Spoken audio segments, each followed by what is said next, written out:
사랑의 하나님 감사합니다. 약한 나를 불러주셔서 강하게 하셔 주시옵시고 하나님의 일꾼 삼아 주시옵시며 하늘복을 내려주시옵심을 간절히 감사드립니다. 아버지 하나님, 이 시간 말씀을 선포합니다. 이 말씀이 선포되질 때 하늘문을 열어주시옵시고 깨닫게 해주시옵시고 지혜와 계시의 영을 열어주셔서 하나님을 알게 해주시옵시고 하나님의 크신 은혜에 감사하는 이 시간 되게 하여 주시옵소서.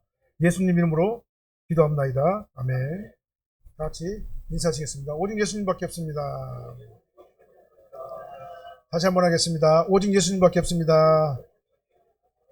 아멘. 네, 찬양이 너무나 은혜스럽네요. 네, 오늘 말씀의 제목은 지혜로운 성도라는 말씀의 제목이에요. 지혜는 기술이 아니라 행함이에요. 삶의 방향입니다. 야고보서 3장은 지혜를 두 종류로 대비해가지고 말씀하시죠. 하나는 하늘로부터 내려오는, 위에서부터 내려오는 하늘의 지혜, 하나는 세상으로부터 오는, 땅에서부터 올라오는 땅의 지혜. 이 지혜를 지금 현재 설명을 하고 있어요. 위로부터 난 지혜는 말씀 중심이죠. 말씀 중심. 성경 66권에 기록된 하나님의 말씀을 통해 가지고 나타나는 지혜, 이게 바로 위로부터 오는 지혜입니다. 이건 하나님께 주시는 지혜, 성령께서 감동하시는 지혜입니다. 이 지혜를 가지고 우리가 신앙생활을 해야지 신앙생활을 제대로 할 수가 있다, 이 말이죠. 만약에 땅에 있는 지혜를 가지고 신앙생활을 하면은요, 땅의 것만 추구하고 다니다가 보니까 신앙생활을 제대로 할 수가 없어요. 그럼 우리는 이 지혜를 우리가 가지고 신앙생활을 해야 될 줄로 믿습니다. 그래서 하늘에 속한 지혜는 하나님 말씀을 쭉 따라가다 보니까 내 이익보다는 하나님께서 어떻게 생각하실까? 내 어떠한 그 종욕적인 생각보다는 하나님께서 싫어하실까, 기뻐하실까? 하나님이 원하시는 일일까? 하나님께서 원하지 않는 일일까? 성경은 뭐라고 말씀하시는가? 요걸 가지고 우리가 나가는 거죠. 순종으로 나타나는 거예요. 말씀의 순종으로 나타나는 게 바로 하늘의 지혜를 받은 자들의 모습이죠. 반면에 땅에 속한 자들은 어떻게 하냐면, 어떻게 하면 내가 더 잘 살고, 어떻게 하면 내가 더 능력 있고, 어떻게 하면 돈도 많이 벌어가지고 고상하고 멋있고 아주 그냥 화려한 삶을 살 수 있을 것인가? 그러니까 인간의 본능과 욕망과 감정에 충실한 지혜가 바로 땅에서 올라오는 지혜다, 이 말이죠. 그래서 영원한 가치를 바라보는 게 아니에요. 땅에서 올라오는 지혜는요. 이 세상이 살 동안만 나타나는 그 가치를 가지고 거기에 중점을 두고 살기 때문에 너무나도 한시적이에요. 땅에 있는 지혜는. 그러나 하늘에 속한 지혜는 영원한 지혜입니다. 우리가 죽어서도 영원한 천국에서 영원하게 가는 영원한 지혜가 바로 하늘에 속한 지혜인 것이죠. 그래서 우리는 하나님을 대적하는 땅에 속한 지혜를 우리가 가져서는 안 된다, 이 말이에요. 그래서 오늘 읽어드린 본문의 말씀은요, 세상의 지혜를 뭐라고 말하면 세상적이요, 정욕적이요, 마귀적이다, 귀신적이다, 이렇게 말씀하고 있어요. 그래서 우리는 지혜로운 성도, 이 지혜로운 성도는 하늘의 것을 받은 지혜로운 성도는 오직 성경 말씀에 기초를 두고 그 말씀이 어떻게 생각하는가, 그 말씀의 방향이 무엇인가를 따라가기 때문에 성경 말씀이 신앙과 행위의 유일한 법칙과 법도와 기준이 된다, 이 말이죠. 그래서 참 지혜는 인간의 철학이나 경험에 출발하는 게 아니에요. 하나님의 계신 성경 말씀에서 출발한다고 제가 다시 한번 말씀드립니다. 그래서 참 지혜는 은혜로 시작하는 겁니다. 말씀으로 시작하는 거예요. 성령의 감동으로 시작하는 거예요. 하나님께 주신 이 지혜로 우리가 출발을 해야지 우리가 성화의 열매를 맺을 수가 있어요. 우리는 거룩한 구별된 사람 아닙니까? 하나님의 자녀잖아요. 하나님의 자녀가 하나님의 자녀답게 하나님의 자녀로 살기 위해서는 이 말씀을 따라가는 그 삶이 바로 성화의 삶이다, 이 말인 것이죠. 그래서 이 참된 지혜는요, 사실은 우리 인간의 경험이나 노력으로 되는 게 아닙니다. 하나님께 주신 은혜, 하나님께 말씀을 주셔가지고 나에게 한없이 부어주시는 그 은혜를 통해서만 가능한 거예요. 그 말씀을 통해 가지고 분별력을 주시고 영적인 통찰력도 주시는 겁니다. 그래서 어떻게 해야 될 것인가 말 것인가를 순간적으로 이 말씀을 통해 가지고 딱 받는 거예요. 그래서 쭉 가다가 어떤 문제가 발생했어요. 이것이 하나님 말씀에 맞냐 틀리냐를 봐가지고 맞으면 바로 그냥 순종하고 틀리면 딱 닫아놓는 거예요. 이게 게이트키퍼예요. 그러니까 뭐가 게이트키퍼냐? 이 성경 말씀이 게이트키퍼예요. 그래서 성경 말씀을 중심으로 쭉 가는 거예요. 어떤 사건을 만나더라도 그 말씀이 하나님의 말씀에 위배되냐 위배되지 않냐 그걸 가지고 따지기 때문에 위배되면 바로 차단하고 위배되지 않으면 바로 순종하고, 이게 바로 뭐냐면 하늘에서 주신 지혜를 가지고 우리가 이 신앙생활을 하는 자들의 모습이다, 이 말이죠. 그래서 성경은 뭐라고 말씀하십니까? 여호와를 경외하는 것이 지혜의 근본이다 이렇게 말씀하고 있어요. 여호와를 경외하는 것이 지혜의 근본입니다. 우리의 지혜와 지식의 근본은 여호와를 경외하는 거예요. 그래서 오늘은 이 본 말씀 중심으로 위에로부터 난 지혜라는 제목으로 말씀을 선포합니다. 이 말씀에 은혜 받으시길 바랍니다. 네, 참된 지혜는요, 나를 드러내는 것이 아니라 하나님을 드러내는 게 참된 지혜예요. 목적이 달라요. 이 세상의 지혜는 나를 드러내려고 해요. 이 세상의 지혜는 나를 드러내가지고 내가 어떻게든지 사람들한테 인정받고 사람들한테 어떤 그 이익을 갖다 취하기 위해서 하는 그 지혜, 이게 바로 이 세상의 지혜인데요. 나를 막 드러내가지고 나의 어떤 반대급부를 얻기 위한 지혜가 바로 이 세상의 지혜죠. 근데 하늘의 지혜는 하나님께 영광 돌리는 일에 초점을 맞추는 겁니다. 이 일을 해가지고 하나님께 영광이냐 아니면 하나님께 영광 돌리는 일이 아니냐 그걸 가지고 판단하는 겁니다. 사실은 우리가 너무나도 부족하죠. 실수도 많이 합니다. 사실은. 그런데도 불구하고 저희분들 하나님의 자녀들입니다. 우리가 하나님의 자녀란 말은 무슨 말이냐면은 다른 게 없어요. 하늘의 지혜를 가지고 하나님을 드러내기 위한 삶을 사는 게 바로 우리가 성도다 이 말이죠. 13절 말씀을 읽어보겠습니다. 13절. 너희 중에 지혜와 총명이 있는 자가 누구냐? 그는 선행으로 말미암아 지혜의 온유함으로 그 행함을 보일지니라. 지혜와 총명이 있는 자는요, 가운데 수식을 빼버리고 마지막에 그 행함을 보일지니라. 네, 그 행함을 보일지니라. 너희 중에 지혜와 총명이 있는 자가 누구냐? 너희 중이란 말은 뭔 말이에요? 당시 고린도 교회, 야고보서가 지금 서 있는 그 교회, 이 교회에 있는 사람들 얘기하는 것이죠. 그 당시 교회 안에 스스로 지혜가 있다고, 스스로 지혜롭다고 말하면서 남을 가르치려고 하는 어떤 그런 사람들이 있어요. 교회 질서를 어집히려고 하는 자들이 있었다 그 말입니다. 그 본문에 말하는 지혜는 뭐냐면 소포스라는 단어죠. 소포스라는 단어는 위로부터 난 지혜 그 말이죠. 하나님의 뜻에 맞게 살아가는 분별력, 이게 바로 뭐냐면 지혜예요. 총명은 뭐냐? 총명은 에피스테몬이라는 단어인데요. 이 단어는 하나님께 주신 지혜를 실제 삶에서 적용할 수 있는 통찰력, 인사이트라고 그러죠. 통찰력이에요. 이게 바로 뭐냐면 총명이에요. 그래서 아무리 사람이 지혜와 총명이 있다 할지라도 그것이 신앙과 상관이 없는 행위로 이어진다면 그 지혜와 총명은 어디에 속한 겁니까? 땅에 속한 거예요. 그 지혜와 총명이 하나님 말씀을 위해 가지고 하나님의 말씀을 따라가는 그 지혜와 총명이라면 그건 하늘에 속한 지혜입니다. 그래서 이 땅에 속한 지혜로는요, 신앙생활도 제대로 할 수 없어요. 기도생활도 제대로 할 수 없습니다. 우리가 기도생활 제대로 하고 신앙생활 제대로 하고 하나님의 일을 갖다 우리가 제대로 봉사하고 헌신하려면 말씀을 따라가는 지혜가 우리에게 있어야 돼요. 이 말씀에 따라가는 지혜가 없으면 우리가 신앙생활 제대로 할 수 없는 겁니다. 그러니까 우리가 기도도 내 마음대로 못 하는 거예요. 신앙생활 하고 싶어도 내 마음대로 못 하는 겁니다. 이 은혜를 받지 않으면 안 되는 겁니다. 그래서 여러분들은 무엇을 사모해야 되냐면은 하늘에서부터 내려오는 그 지혜를 우리가 사모를 해야 돼요. 그래야지 신앙생활도 재밌어요. 즐거워요, 신앙생활이. 신앙생활 하면 할수록 막 더 기쁘고 더 하고 싶고 아버지 하나님 앞에 나와가지고 막 기도도 더 하고 싶고 찬송도 더 하고 싶고 아버지 하나님께 헌신과 봉사도 더 하고 싶은 거예요. 교회는 세상 지혜와 세상의 전문 지식을 가지고 뛰어난 총명이 있는 자가 일하는 곳이 아니에요. 세상적인 지혜와 총명을 가지고 일하는 곳이 교회가 아닌 겁니다. 그런 사람들은요, 이 사회에서는 대접을 받습니다. 왜 그냥 총명과 지혜가 있으니까.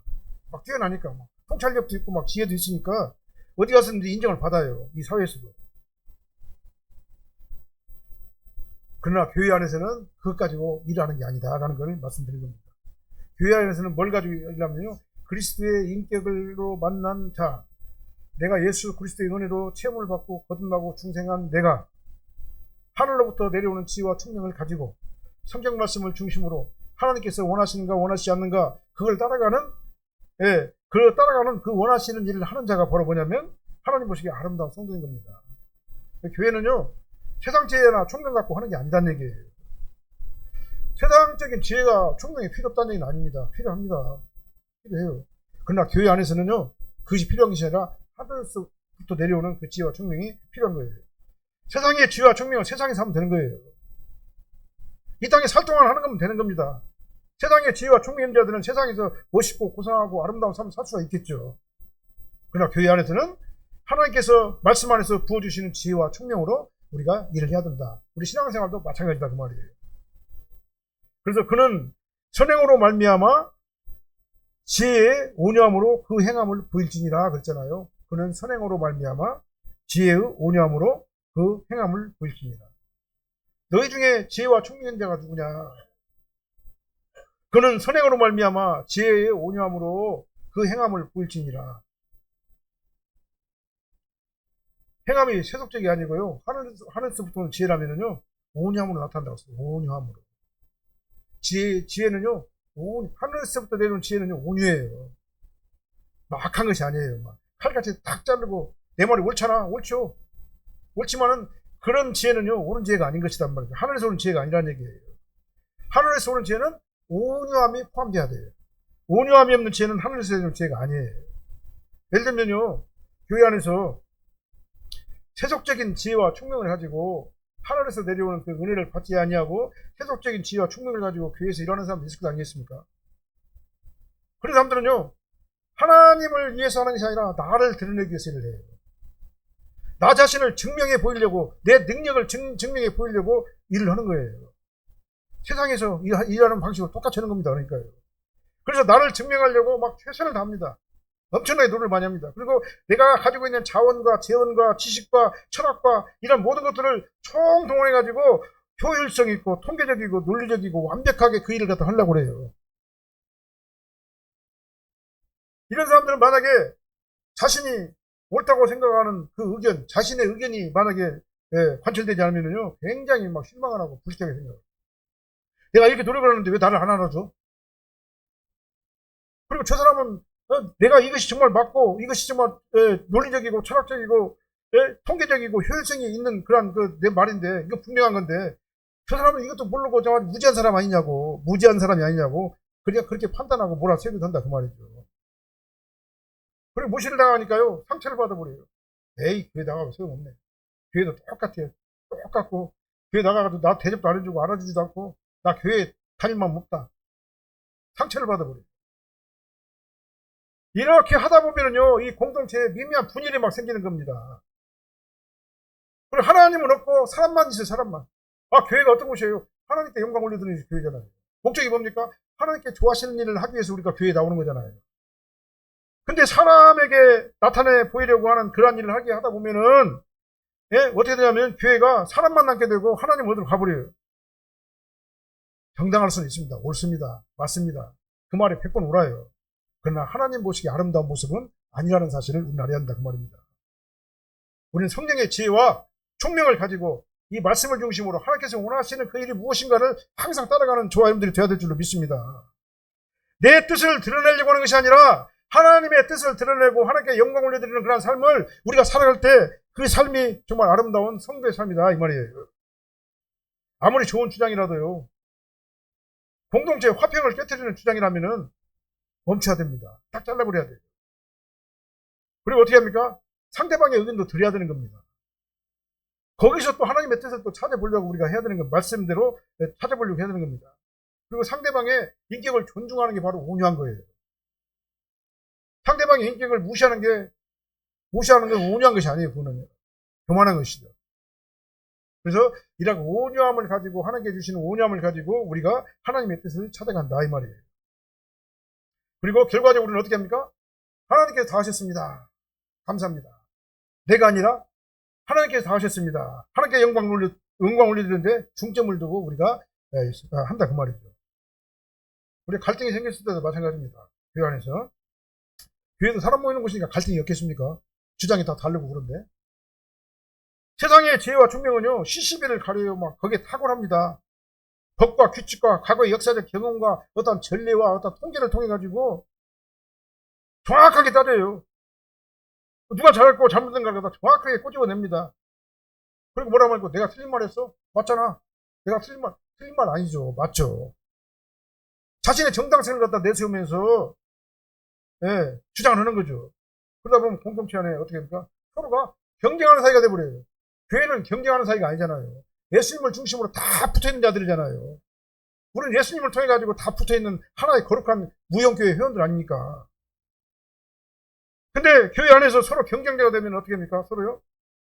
서로 지적하고 정죄하고 판단하고 경계하고 대적하고 이런 관계가 교회 안에서 일어나면 되냐 그 말이죠. 서로 한 형제 한 자매인데 우리 교회는요. 그건 하나님 모습이 아름다운 모습이 아닌 줄로 믿습니다. 다른 의견은 있을 수가 있어요. 다른 의견이 있을 수가 있지만 그러나 그러다 틀리다고 막 경계해서는 안 되는 겁니다. 그래서 하늘의 지혜와 총명을 의지하는 성도는요. 긍휼과 양손이 그 마음을 지배한다고 오늘 본문을 말씀하고 있어요. 내가 아니라 하나님을 위해서 하나님을 위해서 사명을 감당하는 삶을 우리가 살아야 줄 믿습니다. 벌써 상대방이 잘못이나 실수를 했어요. 실수할 수 있지. 우리 인간인데 어떻게 실수를 안 합니까? 내가 목사라고 그래가지고 막 아주 막 완벽합니까? 내가 하나님이에요, 내가요? 아니잖아요. 실수할 수 있잖아요. 얼마든지 실수할 수 있어요, 우리는요. 우리 인간의 육신이 연약하기 때문에 그렇습니다. 그렇게 되면요, 정죄하고 판단하고 지적하고 막 그렇게 하는 그 마음은 율법적인 마음이에요.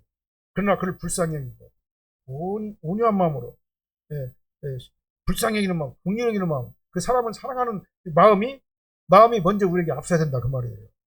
잘못했다고 그래가지고 막 딱 지혜가 너 잘못했으니까 안 돼, 우리 교회 나오지 마. 그럼 어떻게 되겠어요? 그게 무슨 교회예요, 그게요. 그리고 우리는 상대방의 작은 실수를 우리는 감싸줄 줄도 알고 이해할 줄도 알고 보듬어주기도 하고, 그리고 원래 자리로 되돌아올 수 있도록 우리가 서로서로 노력하는 우리 사랑의 공동체가 되야 될 줄로 믿습니다. 권위를 내세울 필요가 없는 거예요. 권위는 하나님께서만이 권위예요. 그 권위는 하나님만 있는 거예요. 우리는 그 권위 아래에서 그 권위를 높여주기 위해서 존재하는 거룩한 하나님의 자녀들이다 그 말이죠. 그래서 먼저 들어주고 이해하고 온유하고 겸손한 마음으로 화평의 분위기를 우리가 스스로 만들어줘야 된다 그 말이죠. 그래서 내가 가는 곳마다 밝아져야 돼. 내가 가는 곳마다 투쟁이 있어요. 막 툭갈이 나요. 막 싸워요. 막 분쟁을 해요. 나는 잘했는데 너는 틀렸다 이거예요. 그래가지고 막 지적을 합니다. 막 싸웁니다. 그렇게 하지 말고요. 내가 가는 곳마다 그것이 막 평화로워야 돼요. 밝게 빛나야 돼요. 분쟁이 막 해결돼야 됩니다. 화목이 조정이 돼야 되는 겁니다. 그게 바로 구원받은 성도의 올바른 모습이 아니겠냐 이 말이에요. 그래서 우리는 하나님의 자녀입니다. 하늘의 지혜를 받아가지고 하나님의 뜻을 따라가는 하늘의 거룩한 구별된 성도죠. 그렇기 때문에 우리는 구원받은 성도답게 하늘의 지혜를 받은 자들답게 성령께서 주시는 말씀을 통해 가지고 감동을 통해 가지고 지혜와 총명을 온유함과 겸손함으로 우리가 보여줘야 될 줄로 믿습니다. 그러니까 이게 바로 행함으로 보여주는 거예요. 그게요. 그래서 위로부터 내려오는 참 지혜와 총명을 소유한 우리 존귀한 성도님들의 거룩한 구별된 성도의 삶을 우리가 살아야 될 줄로 믿습니다. 그다음 두 번째로는요, 거짓 지혜는 하나님의 뜻이 아니라 인간의 욕망에서 나오는 지혜예요. 그래서 거짓 지혜를 우리가 닮아가게 되면요, 인간의 막 욕망, 욕심, 내 어떤 그 추구하고 있는 여러 가지 목적들을 그걸 막 달성하게 해가지고 수단과 방법을 가르치 않는 것이죠. 그래서 이게 14절로 16절 말씀 한번 읽어보세요. 그러나 너희 마음속에 독한 시기와 다툼이 있으면 자랑하지 말라. 진리를 거슬러 거짓말하지 말라. 이러한 지혜는 위로부터 내려온 것이 아니요 땅 위의 것이요 정욕의 것이요 귀신의 것이니 시기와 다툼이 있는 곳에는 혼란과 모든 악한 일이 있습니다. 아멘. 거짓 지혜에 대해서 본문은 말씀하고 있죠. 거짓 지혜는 마음속에 뭐가 있다고 했습니까? 독한 시기와 다툼이 있다고 했어요. 그래서 자기를 자랑합니다. 자기를 드러내려고 하는 거예요. 그리고 진리를 거슬러가지고 거짓말해요. 사람을 속여요. 나를 갖다가 대변하기 위해서 다른 사람도 속여요. 다른 사람 속여요. 그 독한 시기란 말은 뭔 말이냐면은 악의에 찬 질투입니다. 악한 일을 하기 위한 질투예요. 나 말고 상대방이 잘 되는 걸 못 봐요. 상대방이 잘 되는 걸 참을 수가 없어요. 내가 이거 1등이 돼야 되는데 나 말고 다른 사람 1등 된 걸 갖다가 그 꼴을 못 보는 겁니다. 이것이 바로 뭐냐면 참을 수 없어서 일어나는 강력한 시기에 의해 가지고 참을 수 없이 일어나는 파괴적인 시기심, 이게 바로 질투예요. 독한 시기입니다. 그래서 이 독한 시기는 그냥 단순한 질투가 아니에요. 내 영향력이 남에게 빼앗기는 것, 내 기득권이 나한테 빼앗기는 것, 이거 절대로 못 참아요. 그리고 강력한 경계심을 보입니다. 내 자리가 흔들릴까 두려워가지고 막 두려워하는 마음에서 막 독한 시기와 다툼이 일어나게 됩니다. 그걸 갖다 막아내려고, 막 차단하려고. 다 막 꺾어내는 거예요, 막 됩니다. 그래서 이 다툼은요, 단순히 말다툼이 아니에요. 서로 어떻게 됩니까? 같은 편끼리 짝을 져요. 방을 줍니다. 내 편, 네 편 만들어요. 그렇잖아요. 야고보파, 베드로파, 예? 그 다음에 예수파. 그렇게 해가지고는 막 당을 막 짓잖아요. 나는 옳고 다른 사람 다 틀려요. 나는 틀려도 옳고 다른 사람들은 맞아도 틀려요. 그렇기 때문에 나 말고 다른 편은요, 무조건 척결의 대상이 되는 겁니다. 여기 하나님이 거하실 자리가 있습니까? 없어요. 하나님이 거하실 자리는 아무것도 없어요. 하나님의 말씀이 그 안에서 운행할 자리도 없습니다. 그야말로 진리를 거슬려가지고 독한 시기와 다툼으로 온갖 허위와 날조와 조작이 난무하는 그런 상태가 되는 것이다, 이 말이에요. 이걸 갖다가 본문에서는 뭐라고 합니까? 진리를 거슬러 거짓말하는 것이다 라고 말씀하고 있어요. 거기에는 뭐가 있냐면 집단 이의증만 있어요. 그 다음에 거기에는 뭐가 있냐면 우상이 있어요. 말씀 있는 게 아니라 우상이 있어요. 자기 어떤 욕심이 있습니다. 거기에 자리 잡고 있는 거예요. 그래서 진리를 어떻게 합니까? 거부합니다. 피하고 받아들이지 못하고 배척합니다. 그래서 진리를 거슬러 거짓말하지 말라, 이 말씀은요, 내 욕망과 내 목적을 달성하기 위해서 진리를 도모하게 왜곡해가지고 이용하지 말라, 이 말이에요. 예를 들면요, 내 기득권을 지키는 게 가지고 영적인 포장을 합니다. 그것이 마치 하나님의 뜻인 것처럼 주장을 해요. 내 뜻을 관철하려고 합니다. 교회 안에서 무슨 일을 하자고 그래요. 선한 일을 하려고 합니다. 좋은 일을 하려고 해요. 그런데 하나님께서 하기 싫다고 하지 않고 뭐라 말해, 돌려서, 살짝 돌려서 말을 해요. 내가 하기 싫은데 하기 싫다고 말하면은 이상하니까 돌려서 말합니다. 어떻게 돌려서 말하면은, 내가 기도해봤는데 하나님께서 이 사업 기쁘시 안 해. 이건 성경 원리에 어긋나는 일이 아니야. 어긋나는 거야. 내 생각이 마치 하나님의 뜻인 것처럼 포장하지 말라, 이 말입니다. 예를 들어서 많은 돈을 들어가요. 뭐 우리 교회는 그런 일이 없지만은 많은 돈이 들어가는 뭐 교회 리모델링 막 재건축 뭐 한다고 해봐요. 근데 그 변화가 아주 불편해요. 나한테는 부담이 갑니다. 그럼 뭐라고 하니까 돌려서 말을 해요. 목사님, 제가 어제 이 문제로 깊이 기도를 해보고 열심히 골똘히 생각을 해봤는데요, 하나님께서 우리 교회가 본질을 잃어가는 것에 마음을 아파하신다는 그런 감동을 내가 받았습니다. 이 일은 해서는 안 됩니다. 지금 이 근본을 고치는 것은요, 하나님께서 기뻐하는 일이 아니에요. 왜 괜히 엄한 곳에 돈을 쓰고 물질을 씁니까? 라고 돌려서 말을 해요. 사실은 내가 헌금을 많이 내야 되는데, 나도 부담을 해야 되는데, 그 참여하기 싫거나 부담이 가기 때문에, 근데 그걸 갖다 직접 말하면 안 되니까 살짝 돌려서 얘기를 하는 겁니다. 하나님의 슬픔으로 포장을 해요. 하나님께서 싫어하셔. 하나님께서 원하시지 않는 왜 그 일을 갖다 하려고 그래? 막 그런 식으로 돌려서 말을 하는 거예요. 이러한 지혜는요, 위로부터 오는 지혜가 아니에요. 성경은 이것을 뭐라고 하면 땅의 것이요, 정욕의 것이요, 귀신의 것이다, 이렇게 딱 단정적으로 말씀하시는 거예요. 이 땅의 것이라는 말은요, 거짓 지혜의 출처가 위로부터 내려오는 것이 아니라 세상으로부터 오는 땅의 기준에 매여 가지고 세속적인 기준에 매여 가지고 세속적인 기준을 절대화하는 그 지혜, 이게 바로 땅에서부터 온 지혜인 거예요. 우리는 세상의 기준을 교회에 적용하려고 만듭니다. 하나님에는 하나님의 방법으로 하는 겁니다. 생각을 한번 해보세요. 이삭이 우물을 계속 팠어요. 우물을 계속 팠는데 블레셋 사람들이 와가지고 막 방해를 쳐요. 우물을 파기만 하면 그 샘물이 막 나오니까, 그 중동 지역에서 이 샘물은 엄청난 재산이에요, 그게요. 왜? 물이 넘쳐나게 귀하기 때문에. 근데 샘물 파기만 하면 블레셋 사람들이 와가지고 그러다 막 다 못 오게 하고 다 메꿔버려요. 그러면 어떻게 합니까? 또 다른 데 가서 또 파요. 또 파면 거기서 막 샘이 막 넘쳐나와요. 이게 바로 하나님의 방법이에요. 하나님의 방법은 뭐냐면요, 다른 사람들이 방해한다 할지라도 하나님께서 다른 방법을 주신다. 아브라함이 어떻게 했습니까? 아브라함이 자기 채를 누이라고 속였잖아요. 잘못했잖아요, 아브라함이.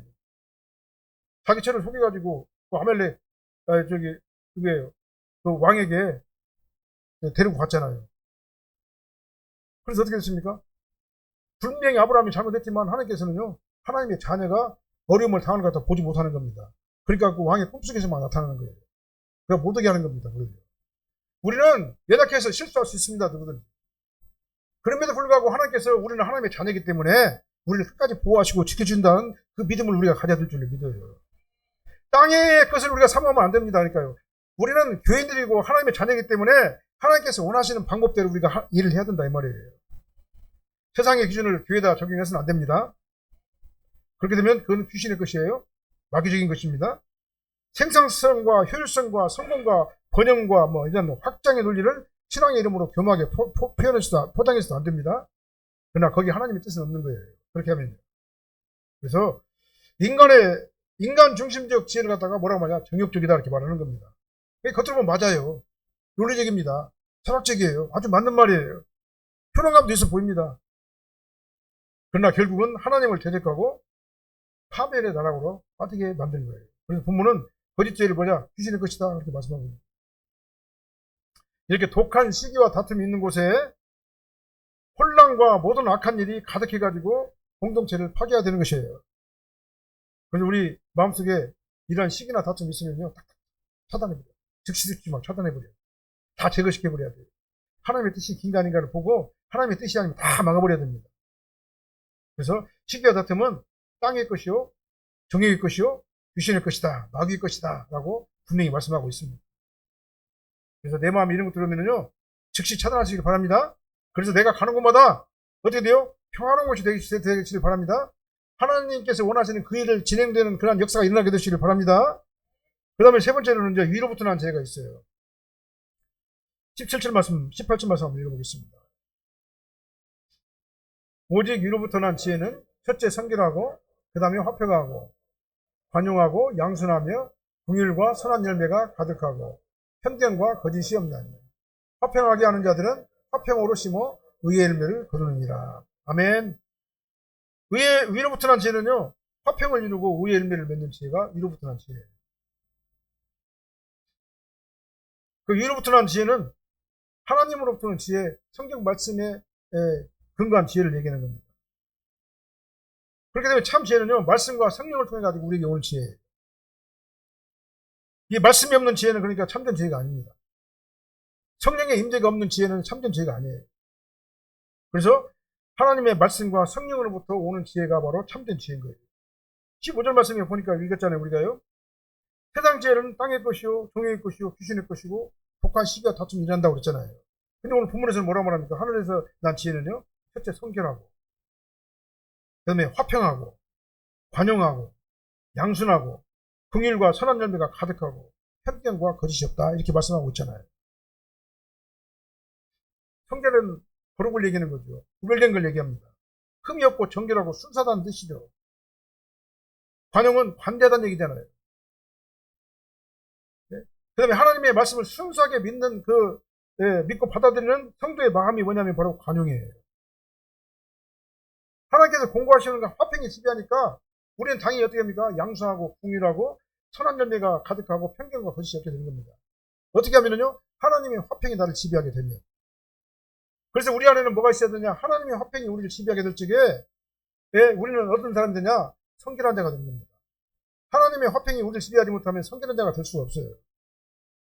하나님의 화평이 우리를 다 지배하게 될 적에 우리가 관용하고 양순하고 그 다음에 선한 열매가 가득하게 맺게 되고 그 다음에 편견과 거짓이 없이 하나님의 일을 우리가 하게 됩니다. 이 말이에요. 그 지혜를 우리가 받아야 될 줄로 믿습니다. 이게 바로 이로부터 난 지혜인 거예요. 그래서 우리 교회 안에 이런 지혜가 막 넘쳐나야 돼요. 우리 각자에게. 그래야지만 교회가 아름다운 교회가 되는 것입니다. 이런 성도들이 많으면 많을수록 그 교회는 건강한 교회가 되는 거예요. 그러면 세상적인 지혜를 가지고 교회가 운영되는 교회는요, 건강한 교회가 아니에요. 세속적인 교회지, 거기는요. 우리 산악교회는요, 건강한 교회, 하나님 보시기 아름다운 교회가 될 줄로 믿습니다. 그래서 세속적인 어떤 지혜는요, 나를 드러내고 자랑하고 편견과 거짓을 가지고 하지만 하나님의 교회는요, 이렇게 성결하다, 화평을 가지고 우리가 하나님의 교회가 질서를 따라가는 것인 줄 믿으시길 바랍니다. 그래서 화평이 중요한 겁니다. 화평케 하는 자들이 우리가 되어야 될 줄로 믿어요. 그래서 우리는 화평으로 막 심어야 돼요. 화평으로 심어야 돼요.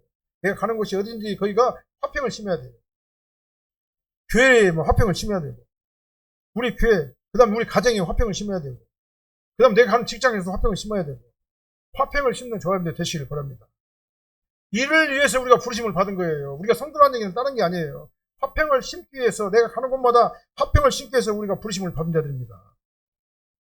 그래서 화평을 심어가지고, 예, 막 관용의 열매도 막 맺고, 화평을 심어가지고 양순의 궁일의 열매도 막 맺고, 화평을 심어가지고 막 사람 열매가 막 가득하고, 화평을 심어가지고 편견과 거짓이 없는 아름다운 그 공동체가 되시길 바랍니다. 우리 사랑교회도 그런 교회가 될 줄을 믿습니다. 이것이 바로 하나님께서 기뻐 받으시는 하나님의 열매인 겁니다. 결론의 말씀 드리겠습니다. 세상의 전문적인 지혜나 총명보다는요, 하나님의 말씀을 분별하는 영적 통찰력을 더 사모하시길 바랍니다. 세상에 분별력이나 지혜와 총명이 필요 없다는 얘기 아니에요. 그것도 필요합니다. 우리 세상에서 살려면 그렇게 해야 돼요. 그러나 교회 안에서는요, 그 다음 우리가 성도의 직분을 가지고서는요, 성도의 마음을 가지고서는요, 하늘에서 오는 그 지혜와 통찰력을 우리가 찾아야 되는 겁니다. 그 다음에 나를 드러내기보다는 하나님께 영광 돌려드리는 삶을 우리가 살아야 되는 겁니다. 그 다음 온유함으로 옷을 입어야 되는 겁니다.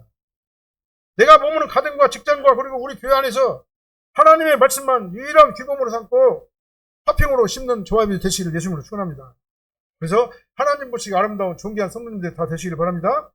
위로부터 난 지혜를 사모하시기를 바랍니다. 말씀만 따라가시기를 바랍니다. 그래서 양순한 성도님이 되시기를 바랍니다. 온유한 성도님들이 다 되시기를 바랍니다. 그는요, 세상에 당할 수가 없어요. 그렇게 아름다운 성도님들, 권세 있는 그런 성도님들이 다 되시기를 예수님으로 축원합니다. 기도하겠습니다. 사랑하는 하나님 감사합니다. 하늘의 지혜를 따라가는 저희들 되게 도와주시옵소서. 아버지 하나님, 세상의 지혜는 아버지 하나님의 이 세상에서 사용하게 하시고, 하늘의 지혜를 가지고 내가 하고 있는 모든 성도의 삶을 살게 도와주시옵소서. 아름다운 삶을 살게 도와주시옵소서. 성도로서의 삶을 잘 살게 도와주셔서 하나님 보시기 아름다운 아버지의 빛과 소금의 직분을 감당하게 도와주시옵소서. 그래서 내가 가는 곳이 밝아지게 도와주시옵시고, 내가 가는 곳마다 화평이 이루어지게 도와주시옵시고, 내가 가는 곳마다 아버지 하나님의 문제가 해결되고, 아버지 하나님의 정말 주여 여러 가지 다툼이 해소되는 놀라운 축복의 역사가 일어나게 도와주시옵소서. 정말 내가 피스메이커가 되게 도와주시옵시고, 악한 것들이 방해하지 못하도록 나를 지켜주시고 보호하시고 인도하여 주시옵소서. 그렇게 하기 위해서 나를 온유한 마음으로 만들어 주시옵시고, 겸손한 자 되게 도와주시옵시고, 말씀을 따라가는 자 되게 도와주시옵시고, 말씀을 전적으로 의지하면서 세상의 모든 것들을 다 차단하는 저희들이 되게 하여 주시옵소서. 예수님 이름으로 기도합나이다. 아멘.